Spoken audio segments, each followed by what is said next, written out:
హత్యా రాజకీయం పొలిటికల్ సైన్స్లో ఎప్పటికప్పుడు కొత్తగా ఎంట్రీ ఇచ్చి కొత్త మలుపులకు ఆస్కారం ఇచ్చే ఖతర్నాక్ సబ్జెక్ట్. హింసాత్మక ఘటనలు తరచూ జరిగి శాంతి భద్రతలు ప్రశ్నార్థకమయ్యాయేమో అనే సందేహాలు పుట్టిన ప్రతిసారి రాజకీయ పార్టీలు అప్రమత్తమై చెడా మడా ఎడా పెడా డైలాగులు పేలుస్తూ జనంలో మైలేజ్ కోసం తాపత్రయపడ్డాన్నే హత్యా రాజకీయం అంటాం. ఇప్పుడు ఏపీలో జరిగే ఈ వీరోచిత పోరాటంలో ఏ పార్టీ కూడా వెనక్కి తగ్గుతున్న దాఖలా లేదు. కిల్డ్ వర్సెస్ హూ కిల్డ్ అనే ఈ ఎర్ర సినిమా దాదాపుగా క్లైమాక్స్కి వచ్చేసింది. ఇప్పుడు రాష్ట్రం ఏదైనా ఏ రాజకీయ పార్టీ అధికారంలో ఉన్నా అక్కడి ప్రభుత్వం ఇవ్వాల్సిన ఫస్ట్ ప్రయారిటీ లా అండ్ ఆర్డర్కి. ఎందుకంటే దీంతోనే మిగతా డిపార్ట్మెంట్లన్నీ కూడా ముడిపడి ఉంటాయి. రాష్ట్రంలో శాంతి భద్రతలు ఎంత సుభిక్షంగా ఉంటే, వైలెంట్ సీన్లు ఎంత తక్కువగా నమోదైతే ఆ రాష్ట్రం ఇమేజ్ దేశవ్యాప్తంగా అంత బలంగా నిలబడుతుంది.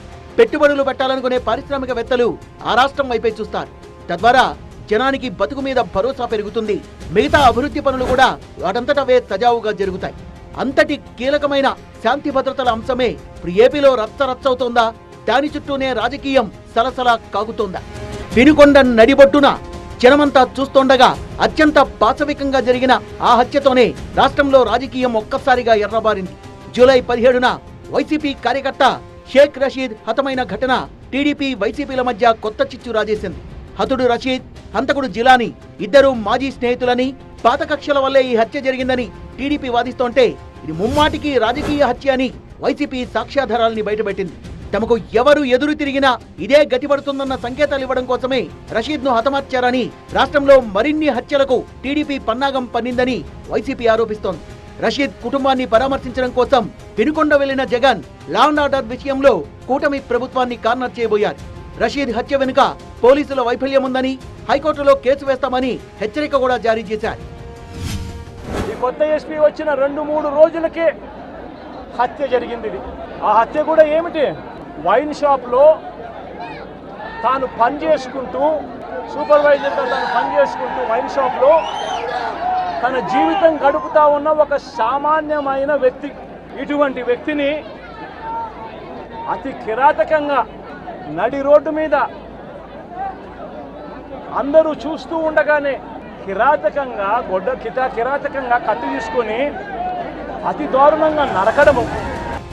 అప్పటికే రాష్ట్రంలో శాంతి భద్రతల అంశం గురించి పదే ప్రస్తావిస్తున్న వైసీపీ ఇదే అంశంపై ఢిల్లీ దాకా పోరాడాలని డిసైడ్ అయింది. 45 రోజుల్లో 36 రాజకీయ హత్యలు, 300కు పైగా హత్యాయత్నాలు, 560 చోట్ల ప్రైవేట్ ఆస్తుల ధ్వంసం జరిగినట్లు లెక్కలు చూపిస్తూ ఇదే జాబితాతో ఢిల్లీ దాకా పోరాడాలని ప్లాన్ వేసింది వైసీపీ. వెంటనే జగన్ కామెంట్లకు ప్రభుత్వం నుంచి కౌంటర్లు ధాటిగానే మొదలయ్యాయి. వైసీపీ చెప్తున్న పొలిటికల్ మర్డర్ల సంఖ్య మీదే డౌట్లున్నాయంటోంది టీడీపీ. 36 రాజకీయ హత్యలను మాట్లాడు. నీ దగ్గర డేటా ఉందా? డేటా ఉంటే నాకు ఇవ్వండి ఒకసారి. యాజ్ హోమ్ మినిస్టర్గా అడుగుతున్నాను నేను. నీ దగ్గర నిజంగానే 36 రాజకీయ హత్యలు జరిగినాయి అని చెప్పి నీ దగ్గర కనుక డేటా ఉంటే ఇవ్వు. డేటా లేకపోతే ఎందుకు అలా చేసావు? నీ మీద ఎందుకు చర్య తీసుకోకూడదు? పులివెందుల ఎమ్మెల్యే జగన్మోహన్ రెడ్డి నీ మీద. ఇక్కడ పొలిటికల్ మర్డర్స్ అనేవి 4 జరిగినాయి. మీకు ఇంకో విషయం చెప్పనండి, ఆ 4ట్లో కూడా 3 టీడీపీ వాళ్ళే చచ్చిపోయారు. తెలుసా మీకు? అందులో ఒకడే వైసీపీ వాడు చనిపోయారు. ముందస్తుగా రాష్ట్రపతికి సుదీర్ఘ లేఖ రాసుకొని హోంమంత్రిని అపాయింట్మెంట్ అడిగి తన ఎమ్మెల్యేలని, ఎంపీలని, ఎమ్మెల్సీలని, కీలక నేతల్ని వెంటబెట్టుకుని ఢిల్లీ వెళ్లి జంతర్ మంతర్ దగ్గర సిట్టింగ్ చేశారు మాజీ సీఎం జగన్. ఏపీలో లా అండ్ ఆర్డర్ పరిస్థితి ఇది అంటూ వీడియో ప్రెజెంటేషన్ ఇచ్చారు. తమ అధికారంలో ఉన్నప్పుడు ప్రతీకార రాజకీయాల్ని ప్రోత్సహించలేదని, ఇప్పుడు ఏపీలో పరిస్థితులు దారుణంగా ఉన్నాయని చెప్పుకొచ్చారు Jagan. I like to question one thing. Today they are in power, tomorrow we could come into power. Yesterday we were in power.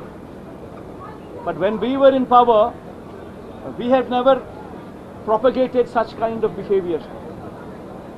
We have never encouraged people to take vengeance like this.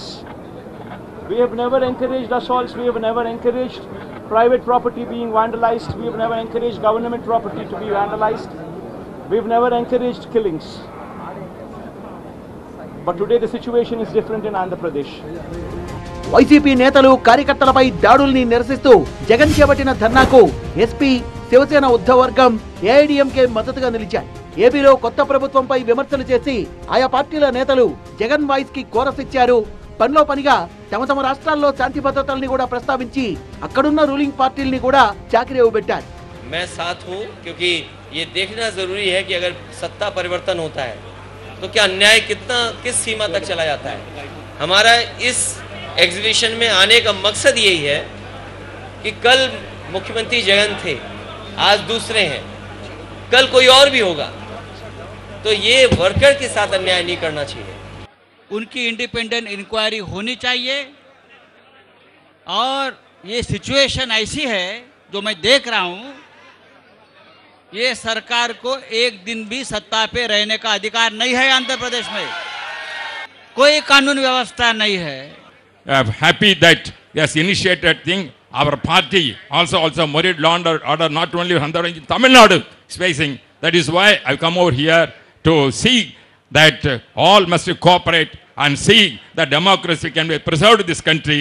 This is our prime duty. Thank you very much. ఇండి కూటమి భాగస్వామ్య పార్టీలు మరి ముఖ్యంగా Samajwadi party chief Akhilesh Yadav Jagan కు సంఘీభావం తెలపడం జాతీయ స్థాయిలో ఆసక్తికరంగా మారింది.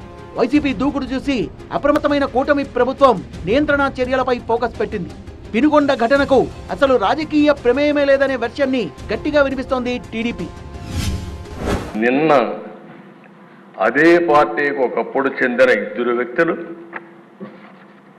ఈరోజు ఒక అతను వ్యక్తిగత కారణాల వల్ల చంపితే దాన్ని రాజకీయం చేస్తూ ఢిల్లీకి పోయి ఈరోజు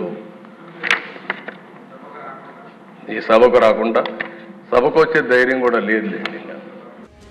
మరోవైపు హస్తినలో నేషనల్ మీడియాను అట్రాక్ట్ చేస్తూ వైసీపీ ఫీడ్ కొనసాగుతుండగానే ఏపీలో తనదైన ఎక్సర్సైజ్ షురూ చేసింది ruling party. Jagan Dhanna cinema setting ను తలపిస్తోందంటూ సెటైర్లతో విరుచుకుపడ్డారు హోంమంత్రి అనిత. హత్యా రాజకీయం అనే సబ్జెక్ట్ ని మరింత కలర్ఫుల్ గా మార్చబోయారు. జగన్ చెప్తున్న గణాంకాలే పెద్ద బోగస్ అని టీడీపీ నుంచి రివర్స్ అటాక్ మొదలైంది. జగన్ చేస్తున్నవన్నీ అబద్ధపు ప్రచారాలని కొట్టిపారేస్తోంది టీడీపీ. జగన్మోహన్ రెడ్డి పులివెందుల ఎమ్మెల్యే గారు ఒకటి మాత్రం నిజమండి, నువ్వు ఈ లోపు ఎన్ని తలకిందులు తపస్సు చేసినా, ఎన్ని రకాలుగా చంద్రబాబు నాయుడు గారిని, పవన్ కళ్యాణ్ గారిని, లోకేష్ గారిని ఎండగట్టేయాలి నువ్వు అనుకున్నా, నీ మాట ప్రజలు కాదు కదా, నిన్ను కన్న తల్లి, నీ తోబుట్టిన చెల్లి కూడా నమ్మే పరిస్థితిలో లేరు ఈరోజు. అంతేకాదు తల్లి చెల్లి ప్రస్తావనతో జగన్ ఫ్యామిలీ సెంటిమెంట్ కూడా రీకాల్ చేసింది TDP. Congress party chief Sharmila సైతం జగన్ ఢిల్లీ యాత్రను చాలా తేలిగ్గా తీసిపడేశారు. గత 5 ఏళ్లలో మీరు చేసిందేంటి అని ఫ్లాష్ బ్యాక్ తవ్వే ప్రయత్నం చేస్తోంది ఏపీ కాంగ్రెస్ పార్టీ. 5 సంవత్సరాలుగా మీరు ప్రజల కోసం పనిచేయలేదు, కానీ ఈ రోజు ఢిల్లీకి వెళ్ళి ధర్నా చేస్తారట. సిగ్గుండాలి కదా. ప్రత్యేక హోదా గురించి మీరు ఏ రోజు పట్టించుకోలేదు, పోలవరం గురించి మీరు ఏ రోజు పట్టించుకోలేదు, రాజధాని గురించి అని చెప్పి 3 రాజధానులను కన్ఫ్యూజ్ చేశారు. మీ కార్యకర్తను చంపేస్తే ఢిల్లీకి వెళ్ళి మీరు ధర్నా చేస్తున్నారే, మరి మీ సొంత చిన్నాన్నను చంపేసినప్పుడు మీరు ఢిల్లీలో ఎందుకు ధర్నా చేయలేదు న్యాయం కోసం? మొత్తం మీద ఏపీలో హింసధ్వని రాగం ఊపందుకుంది. గల్లీ టు ఢిల్లీ పార్టీల మధ్య ఫైర్ ఫైటింగ్ జోరుగా జరుగుతోంది. ఒకరిని మించి మరొకరు పంచ్ డైలాగులతో వేరే లెవెల్లో పర్ఫామ్ చేస్తూ హత్యా రాజకీయం అనే సబ్జెక్ట్ ని రక్తికట్టించే ప్రయత్నం చేస్తున్నారు. నువ్వు ఒకటంటే నేను 14 గంట, నువ్వు తమలపాకుతో కొడితే నేను తలుపు చెక్కతో కొడతా, నువ్వు నిన్నటి హింస గురించి మాట్లాడితే మేము మొన్నటి హింసను బయటకు తీస్తాం. ఇది వ్యవహారం. వీలుని బట్టి ఫ్లాష్ బ్యాకుల్ని కూడా తవ్వుకుంటూ నెత్తుటి మరకల్ని గుర్తు చేసుకుంటూ కేక పుట్టిస్తున్నాయి ఏపీలో పొలిటికల్ పార్టీలు. ఈ గడబిడ కారణంగా జరిగిన ఘాతుకాలెన్ని, వాటికి కారకులు ఎవరిని ఎందుకు ఎప్పుడు చంపారు, ఇలాంటి కిల్లింగ్ డౌట్స్తో రాజకీయపు రక్త చరిత్ర పుస్తకాల్ని సీరియస్గా తిరిగేస్తున్నారు ఏపీ జనం. కనీసం పోలీసులు అనే వాళ్ళు ప్రేక్షక పాత్ర వీడి చంద్రబాబు నాయుడు అనే వ్యక్తి క్షమాపణ చెప్పాలి. మోస్ట్ ఇంపార్టెంట్ థింగ్, రాష్ట్రంలో జరుగుతూ ఉన్న దాడులను తాను ఖండించి క్షమాపణ చెప్పి ఇక మీదట ఇలాంటి పరిస్థితులు ఉండవు అని చెప్పి ప్రజలకు భరోసా ఇవ్వాలి. వైఎస్ఆర్సీపీకి ఓటు వేసిన వాళ్ళకు కూడా భరోసా ఇవ్వాలి. ఏపీలో హత్యా రాజకీయాలు జరుగుతున్నాయని, శాంతి భద్రతలు క్షీణించాయని, తమ పార్టీ కార్యకర్తలే టార్గెట్ గా చెలరేగిపోతున్నారని, రెడ్ బుక్ రాజ్యాంగం అమలవుతోందని వైసీపీ గగ్గోలు పెడుతుంటే మరి మీ హయాంలో జరిగిన హింస వాటేంటి, అప్పుడు పెట్టిన అక్రమ కేసుల సంగతి ఏంటి, తవ్వి తీద్దామా అంటూ నిలదీస్తున్నాయి కూటమి పార్టీలు. ఈరోజు మేము తీసుకురాదలుచుకున్నది ఇక్కడే శాంతి భద్రత అస్సలు లేవు. ఎంటైర్ నేషన్ దీని మీద దృష్టి పెట్టాలి. ఆంధ్రప్రదేశ్లో ఘోరమైన సిచ్యువేషన్ ఉంది. రాష్ట్రపతి పాలన పెట్టడానికి సిచ్యువేషన్ వారెంట్స్ దట్ సిచ్యువేషన్. ఏది రాష్ట్రపతి పాలన పెట్టాల్సిన పరిస్థితిని సూచిస్తుంది. ఇది అందరి దృష్టికి తీసుకెళ్ళి రాజకీయ పక్షాల దృష్టికి తీసుకెళ్తున్నాం. అందుకే ఫోటో ఎగ్జిబిషన్, వీడియోస్ వేస్తున్నాం. ఇది శవ రాజకీయాలంటే. అందరూ కూడా అర్థం చేసుకునేది ఒకటి ఉంది. ఈరోజు మనం డెవలప్మెంట్ వైపు చూస్తున్నాము, లేదంటే ప్రజా సంక్షేమం వైపు చూస్తున్నారు తెలుగుదేశం పార్టీ.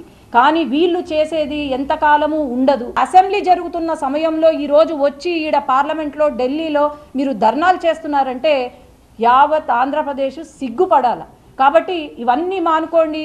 మీరు ఖచ్చితంగా ఇలాంటి డ్రామాలు కనుక ముందు చేస్తే కనుక మీకు రాజకీయ భవిష్యత్తు కూడా ఉండదని నేను తెలియజేసుకుంటున్నాను. ఎన్నికల ఫలితాలు వచ్చాక అనేక చోట్ల తమ కార్యకర్తలు గ్రామాల్ని వదిలిపోవాల్సిన పరిస్థితి ఏర్పడిందని విమర్శిస్తోంది వైసీపీ. ప్రభుత్వ భవనాలకు రంగులు మార్చడం, శిలాఫలకాల్ని వైఎస్ఆర్, జగన్ పేర్లు తొలగించడం, వైజాగ్ స్టీల్ ప్లాంట్ ప్రైవేటీకరణపై వార్త రాశారన్న కారణంతో పత్రికాఫీస్ మీద దాడి చేయడం, ఇటువంటి సాధారణ ఘటనలు అనేకం జరిగినా ఒక వ్యక్తిని కొడుతూ లోకేష్ కు క్షమాపణలు చెప్పిస్తున్న వీడియో వైరల్ అయినప్పుడు మొదలైంది అసలు కథ. అనేక మంది వైసీపీ కార్యకర్తల్ని ఇళ్లలోకి వెళ్లి మరీ దారుణంగా కొడుతున్నారని ఫిర్యాదు చేస్తే రివర్స్ లో కేసులు పెడుతున్నారని, పుంగనూరులో పెద్దిరెడ్డి మిథున్ రెడ్డిని రానివ్వకుండా అడ్డుకుంటున్నారని, ఇవన్నీ టీడీపీ కార్యకర్తల అఘాయిత్యాలని చెప్తూ వస్తోంది వైసీపీ. మంగళవారం పెదకూరపాడు మండలంలో వైసీపీ నేత, క్రోసూరు మార్కెట్ యార్డ్ మాజీ చైర్మన్ సాంబిరెడ్డిపై దారి కాచి కర్రలు, రాడ్లతో దాడి చేసింది కూడా టీడీపీ వాళ్లే అన్నది వైసీపీ ఆరోపణ. అందుకే ఏపీలో లా అండ్ ఆర్డర్ పై పార్లమెంట్ లో కూడా గళమెత్తింది. రషీద్ మర్డరు ఎంత దారుణంగా జరిగిందో మీరందరూ కూడా చూస్తున్నారు. 2 చేతులు నరికేసి దాన్ని మరి అంత ఓపెన్గా ఈరోజు ఒక పొలిటికల్ మర్డరు. రషీద్ పేరెంట్స్ కూడా ఇది పొలిటికల్ మర్డరు, చాలా రోజుల నుంచి ఇది అవుతా ఉందని చెప్పినా కూడా ఈరోజు ఇంకా కూడా లా అండ్ ఆర్డరు ఎక్కడ కూడా రాష్ట్రంలో ఈరోజు సక్రమంగా ఉండే పరిస్థితి లేదు. వినుకొండలో నడి రోడ్డుపై జరిగిన రషీద్ హత్యతో విషయం పీక్స్ కి చేరింది.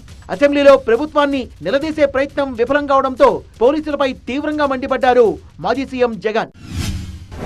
ప్రజాస్వామ్యాన్ని కాపాడడం మీ పడితే మీ టోపీ మీద ఉన్న సింహాలకు అర్థం అది. ఎవరు చెప్పారండి ఈ పేపర్లు చింపమని చెప్పి? ఎవరు చెప్పారండి ఈ పేపర్లు చింపమని చెప్పి? ఎవరు చెప్పారు అధికారం? అంటే అసెంబ్లీలో పేపర్లు చింపే అధికారం, చింపే అధికారం ఎవరు ఇచ్చారు మీకు?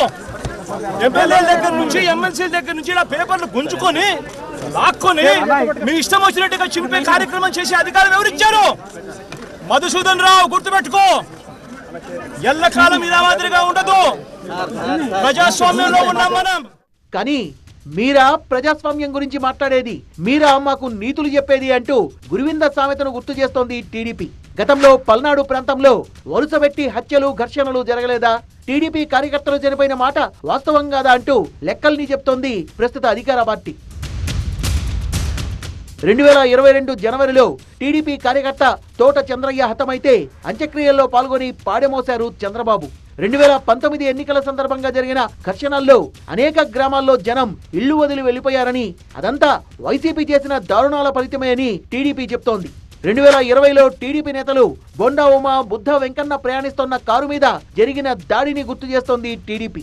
తాడిపత్రిలో అయితే జేసీ ప్రభాకర్ రెడ్డి ఇంటికెళ్లి కేతిరెడ్డి పెద్దారెడ్డి చేసిన దౌర్జన్యం మాటేంటి అనేది టీడీపీ ప్రశ్న. 2021 అక్టోబర్లో విజయవాడలో టీడీపీ కార్యాలయంపై జరిగిన దాడి కేసులో ఇప్పుడు వైసీపీ నేతల అరెస్టులు జరుగుతున్నాయి. ఇలా గతాన్ని గుర్తు చేస్తూ కౌంటర్ అటాక్ ఇస్తోంది టీడీపీ. దీనికి బోనస్ గా వైఎస్ వివేక హత్య కేసును కూడా తిరగతోడొచ్చన్న సంకేతాలను ఇస్తోంది ఏపీ ప్రభుత్వం. గత ఎన్నికల ఫలితాల్ని ప్రభావితం చేసిన హూ కిల్డ్ బాబాయ్ అనే స్లోగన్ ని మళ్లీ ప్రయోగించి వైసీపీ టార్గెట్ గా సీరియస్ గానే అటాక్ మొదలుపెట్టింది కూటమి ప్రభుత్వం. సిబిఐ కూడా పనిచేయలేని పరిస్థితి రాష్ట్రంలో. నేను అడుగుతాను అధ్యక్ష, ఇప్పుడైనా సరే ఢిల్లీకి పోయారు, హూ కిల్డ్ బాబాయ్, ఇది నా క్వశ్చన్ ఫస్ట్ నుంచి ఇప్పుడు అడుగుతున్నా మళ్ళీ, హూ కిల్డ్ బాబాయ్. మేము ఎలక్షన్లో క్వశ్చన్ చేసిందే హూ కిల్డ్ బాబాయ్ అని, ఇంకా జవాబు రాలేదు. తొందరలో జవాబు కూడా వస్తుంది, దాంట్లో సందేహం లేదు. వైసీపీ హయాంలో జరిగిన దాడులపై అసెంబ్లీలో చంద్రబాబు సహా మంత్రులు, ఎమ్మెల్యేలు తీవ్ర స్వరంతో విరుచుకుపడ్డారు. జగన్ను పులివెందుల ఎమ్మెల్యే అంటూ తక్కువ చేసి చూపించే ప్రయత్నం చేశారు. అంతేకాదు దళితుణ్ణి చంపి డోర్ డెలివరీ చేసింది మీరే కదా అంటూ ఎమ్మెల్సీ అనంతబాబు ఎపిసోడ్ ను కూడా గుర్తు చేశారు. ఈ లా అండ్ ఆర్డర్ విషయంలో చూస్తే సాక్షాత్తు గౌరవ ముఖ్యమంత్రి గారిని దాదాపు అకారణంగా అన్యాయంగా 53 రోజులు ఆయన్ని ఒక ఫాల్స్ కేసులు పెట్టి జైల్లో పెట్టారు. అలాగే అధ్యక్ష, మీరు కూడా గతంలో మిమ్మల్ని కూడా ఎంత వేధించారో మా అందరికీ తెలుసు, సభ్యులందరికీ తెలుసు. నిన్న రఘురామకృష్ణరాజు గారు కూడా ఏ స్థాయిలో అనుభవించారో అందరికి రాష్ట్రం అంతా తెలుసు. నిన్న కూడా చాలా మంది సభ్యులు మా మీద దాడులు జరుగుతూ ఉన్నాయి, మా మీద బెదిరిస్తున్నారు, ఈ రోజుకి ఓడిపోయి కూడా ఇంకా మన కూటమి సభ్యులందరి మీద బెదిరిస్తున్నారు అని అంట. అసలు ఇన్ని వేల మడ్డలు జరిగిన నీ 5 ఏళ్ల పాలనలో కనీసం నీ మంత్రులు పంపించి పరామర్శ చేయలేదు. ఈరోజు ఒక వ్యక్తిగత గొడవల వలన వినుకొండలో జరిగినటువంటి మర్డర్కి నువ్వు దాన్ని రాద్ధాంతం చేస్తూ రాజకీయ రంగు పులుతావా? సిగ్గుందా జగన్మోహన్ రెడ్డి ఈ విధమైనటువంటి నీచ రాజకీయాలు చేయడానికి?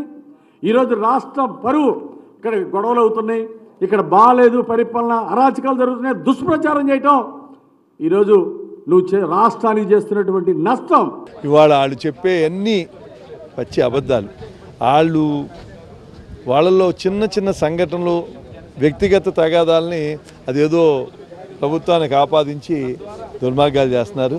నిజంగా వాళ్ళు ఈ మాటలు మాట్లాడటం రాక్షసులు వేదాలు మాట్లాడినట్టుంది. ఏపీ పోలీసుల వివరణ సైతం వైసీపీ చెప్తున్న లెక్కలకు భిన్నంగా ఉంది. జూన్ 4 నుంచి జూలై 22 వరకు రాష్ట్రంలో రాజకీయ కారణాలతో 4 హత్యలు మాత్రమే జరిగాయని సర్టిఫై చేస్తోంది ఏపీ కాకి శాఖ. అనంత జిల్లాలో 2, గుంటూరు జిల్లాలో 1, కర్నూలు జిల్లాలో 1 చనిపోయారని, వీరిలో 3 టీడీపీకి చెందిన వాళ్ళైతే ఒక్కరే వైసీపీ కార్యకర్త అనేది పోలీసులు చెప్తోన్న మాట.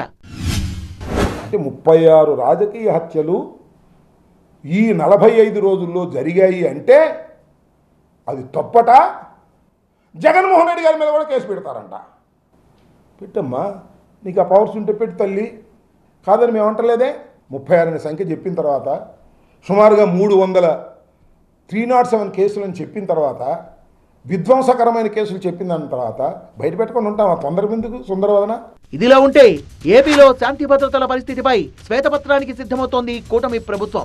అయితే గత 5 ఏళ్లలో జరిగిన నేరాలు ఘోరాల మీదే గురి పెడతారా, లేక ప్రస్తుత పరిస్థితిని కూడా ఆ శ్వేతపత్రంలో విశ్లేషిస్తారా అనేదైతే ప్రస్తుతానికి సస్పెన్స్. కానీ కొలువు తీరిన 1.5 రోజుల్లోనే మోతాదుకు మించి హింసాత్మక ఘటనలు జరగడం కూటమి సర్కార్ని ఇబ్బంది పెడుతున్న అంశం.